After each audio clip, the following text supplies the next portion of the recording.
What's up guys, good morning and welcome back to a brand new video. My name is Cameron. I film my life, I make a video of it and post it on the internet almost every single day. I'm a cyclist from the northwest of England and that is kind of all there is to know about me. I thought I'd just do a little bit of an explanation for the newer viewers that have come to the channel recently.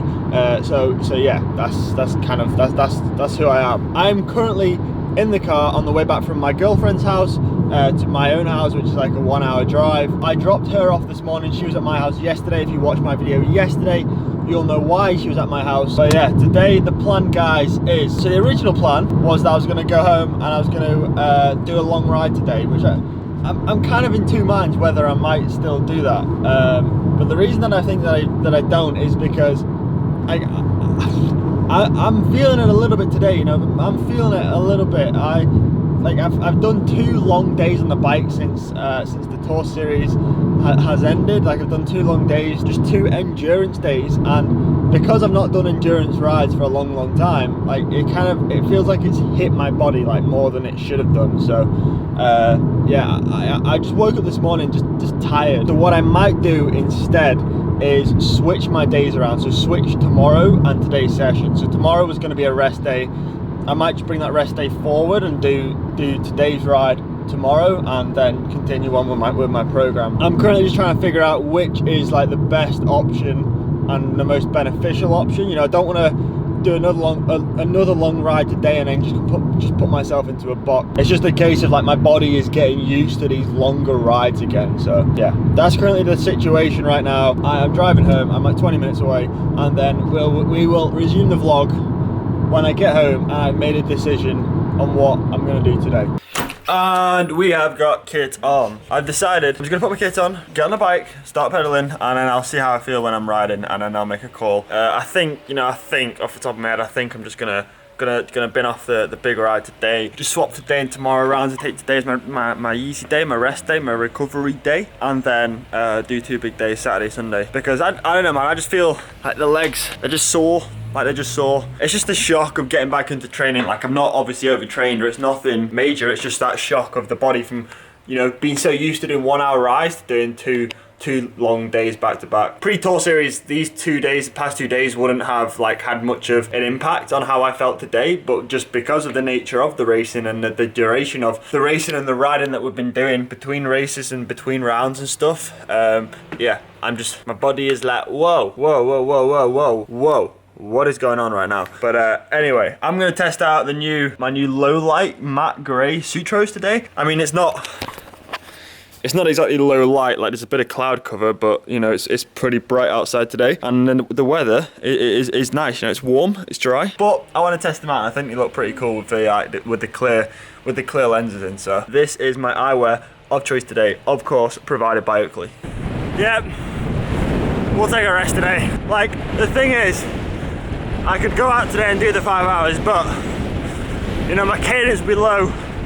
I wouldn't be hitting the power numbers that I should be hitting, and it just won't be as a beneficial session as it should be. So switching the days around, letting myself recover today and going again tomorrow, we'll get a more quality session in that way. We're just cruising down the lanes, gonna keep her in the little plate and just focus on keeping the cadence nice and high, spinning out all the rubbish in my legs. And then hopefully after today we go back again tomorrow and we're good to go. I mean, riding around the fields, it's like, you know, the roads are mega. So quiet, nice and flat, but man, they're always windy. It doesn't help that I'm riding out towards the coast as well. Like, it's just so flat around here and open, like there's no shelter from the wind. So I'm gonna do like 35, 40 minutes into the headwind, swing around and just cruise home, man, just cruise home. I probably shouldn't have worn these glasses, you know. I keep finding myself squinting because it's like, I mean, it's not sunny, but it's bright, and these are low light lenses. These are made for like dark light, and it's not dark, so I feel like it's a little bit of a bad idea wearing these, but I wanted to test them out. I wanted to check out the lenses, but I've just squinted the whole ride. Currently riding down into the tailwind, so the wind's on our back right now, so we're just cruising along. This weekend was supposed to be the divisional championships, or AKA like the regional championships. I got second at these last year. But the race this year, which is supposed to be this Sunday, has unfortunately been cancelled. I don't know to the extent of why it's been cancelled. The organisers haven't really kind of said. I think, if I was to guess, is because they couldn't get any commissaires to, you know, judge the event. So that's a little bit frustrating, but there's not a lot I can do about that. However, it might be a little bit of a blessing in disguise because it enables me, or allows me to have just a decent weekend of training ahead of the Lancaster Grand Prix next weekend. Obviously, you know, if you're racing every weekend, you've got to kind of base your training around that racing. Now, I don't need to do that, and I can just do 2 complete weeks of decent training. So, hey, it might be a blessing in disguise. I do still kind of wish I was racing though. That is a 1 hour and 1 hour and 10 minute bicycle ride done. Now, I noticed that when I check the battery level, we are flashing green, which means, I think that means it's like 50 to 75% charge. Just to be safe, I have plugged in the Di2 charger and it's charging up. Theoretically, there should be plenty of charge left, but it's kind of like a bit of a, I don't know, I guess an OCD thing to just have a full battery when I'm riding. So I'm gonna leave it on charge for probably 2 or 3 hours, let it charge up, and we will have plenty of battery and won't get caught out anywhere with no battery, because that would not be cool. And I think I just said battery like 10 times.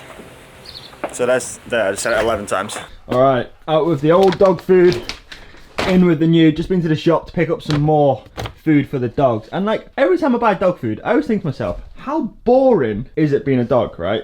How boring, because you just eat the same dry food every single day, twice a day, just that. And it's like, there's no variety. It's like, I mean, yeah, I love beans on toast, but if I was to have it every single day for every single meal, then I'm gonna get sick of it eventually, aren't I?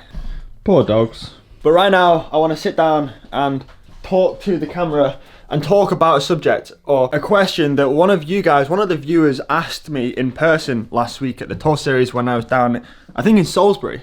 And I tried to explain it as best as I could to that particular person at the race, but I thought maybe some of you guys would benefit in the video as well, so here goes. And that question was, how do I decide my training? How do I plan my training and what I'm gonna do on a particular day? And I thought this was a great question to answer, especially today, because I didn't do what I was set out, or what I had set out to do. So my training schedule, so what I do on a day-to-day basis is scheduled by my coach, Steve Lampier, who also happens to be my team manager at St. Piran. He uses a piece of software called Training Peaks. It's kind of like the industry standard amongst kind of cyclists of all abilities, from you know, from low-level amateurs up to like the World Tour pros. A large majority of those people use Training Peaks. There is a few alternatives, but I think Training Peaks is like the most popular, and it pretty much looks like a calendar. And for each day, you can go in, you can set the training. You can also add the workout and write a description. You know, today you're doing 3 hours with 3 20-minute efforts at 95% of FTP or 350 watts. You go out, you complete the ride, you record it on your computer,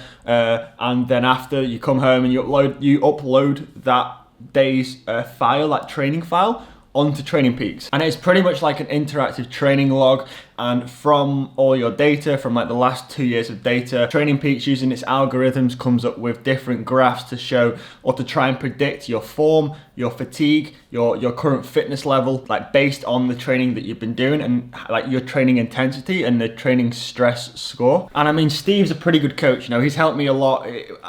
I've improved a lot since I started working with him about 2 years ago, but no coach in the world can kind of predict exactly how you're going to feel on a particular day. Hence why, you know, you can have the best coach in the world and you can be set a specific program, but if you wake up one day and you're not feeling good, there's nothing you can do about that.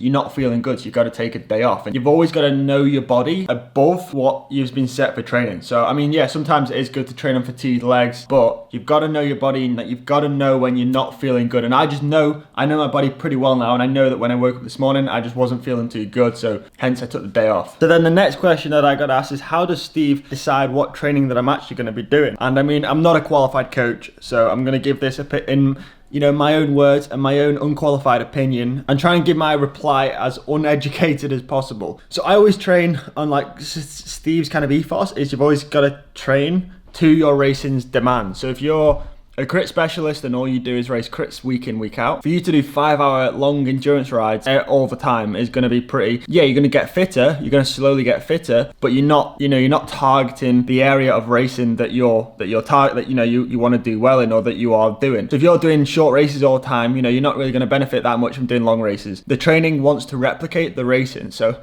for me personally, over the next few weeks coming up, we've got a few long races. We've got rounds of the National Road Series. These races are going to be between 4 and 5 hours long. So my training has to replicate that. Hence why this week I've been doing some long base miles to try and build that base back up and build the endurance back up after racing for 1 hour for the past 4 weeks. And likewise, if I know that I've got races coming up that are going to involve loads of hills and they're just hilly races, a lot of my training will be replicated on, if I can and I'm able to do so, my training will be replicated on like similar climbs. For example, doing some hill repeats. In the weeks leading up to the Tour Series, I was doing training sessions of like between 1 and 2 hours, and they consisted of a lot of repetitive sprints and a lot of zone 3 work, which replicates the efforts of the Tour Series. It's riding at tempo and then sprinting from tempo straight back into tempo, recovering at tempo, then sprinting again, and being able to do that for like an hour and 10, hour and 15 minutes. And that's kind of how the Tour Series plays out. You've also obviously got to target your weaknesses, but I think like as well as targeting your weaknesses, you also want to capitalize on your strengths. If you spend your whole life chasing and working towards your weaknesses, you're never really going to get the most out of you. Maybe you're a bigger built cyclist, you're naturally more muscly, and you're more of a sprinter based rider. You're never going to be able to climb with the 50 kilogram guys. So spending your whole life smashing yourself on climbs trying to lose weight is probably not going to be that beneficial for you. Whereas spending a lot of your time working on your technique and your sprints, building some muscle in the gym, and just generally becoming a better sprinter, you're going to win more races. You're going to win the flat races, and you're never going to be able to compete with the light guys in the hilly races. So yeah, that's kind of my 2 cents as to training in general. Pretty uneducated, like I said, I'm not a coach. I'm just passing on the information that I'm starting to build up and learn from the people around me, and I hope you guys can kind of take something from that. And this has basically been my Friday evening. I've just been chain watching Shooter on Netflix. It is a series, it's a 3-season series about a Marine that got framed for the assassination of the Ukrainian president. It's a great series. If you've got Netflix, I highly recommend you watch it. I'm up to episode 10. If you have watched it, please don't spoil it in the comments down below. But guys, that's going to be the end of today's video. Thank you for watching. I hope you enjoyed it. If you picked up some tips or any helpful advice in that little training spiel that I gave, then drop a like, leave a comment down below. And with that being said, guys, I will see you tomorrow at the same usual time of 4 p.m. Peace!